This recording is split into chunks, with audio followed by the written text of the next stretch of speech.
road रु धामरा पर्यंत जो रेलवे लाइन कंस्ट्रक्शन तार डिमांड आम जाजपुरवासी बहुत आगुरी करते किंतु गवर्नमेंट ऑफ इंडिया कौन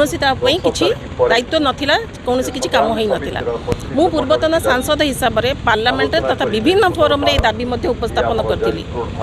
जदि आम देखा समस्त बहुत बुद्धिजीवीगण निज इंडिविजुअल कैपेसिटी कहतु कि विभिन्न ऑर्गेनाइजेशन जमीती आपड़ देखिले आज जाजपुर रोड धामरा रेलपथ संग्राम समिति तरफ प्रयास जारी होता विभिन्न स्तर में डिमांड रखा जाइतिला जे रेलवे लाइन कंस्ट्रक्शन हो जहाँ हो 2023 मसीह आप देखिए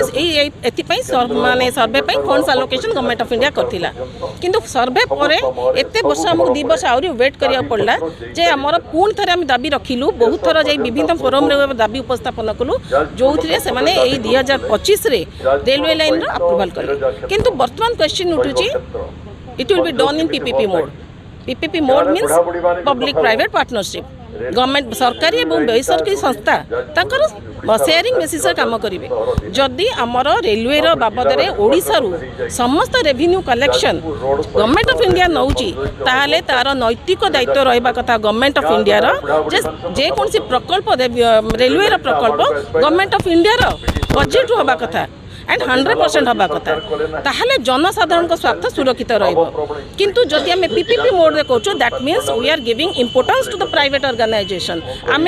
लाभ को सुरक्षित करूँ प्राइवेट ऑर्गेनाइजेशन लाभ सुरक्षित करूँ रादर दैन आम जनसाधारण स्वार्थ को इंपोर्टेंस न दे स्वार्थ को इंपोर्टेंस दौर प्राइवेट ऑर्गेनाइजेशन स्वार्थ को इंपोर्टेंस दि जाऊँगी आम बीजेपी गवर्नमेंट यहाँ दौची तेणु आम समस्त दाबी रोचे से आम गणधारणा करुचु आम चाहूँ जेहेतु revenue collection government of India कर 100% यही एक्सपेंडिचर 100% गवर्नमेंट ऑफ इंडिया करूँ एवं 2026 जो बजेट एलोकेशन हम रेलवे आमर जाजपुर जाजपुर जो Jajpur road Dhamra railway construction railway line construction funds allocation करंतु एवं साइमल्टेनियसली राज्य सरकार एवं केंद्र सरकार दी जन को अवदान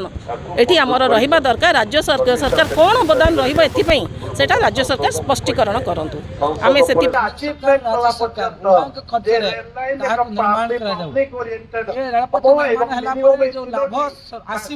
सरकार राजस्व को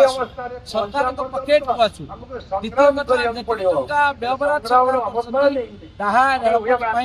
नुहे आम दाबी आशंका जो शीतकालीन अधिवेशन बस पार्लियामेंट अधिवेशन से अधिवेशन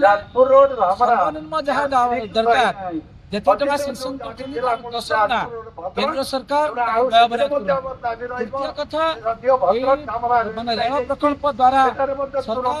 जो आर्थिक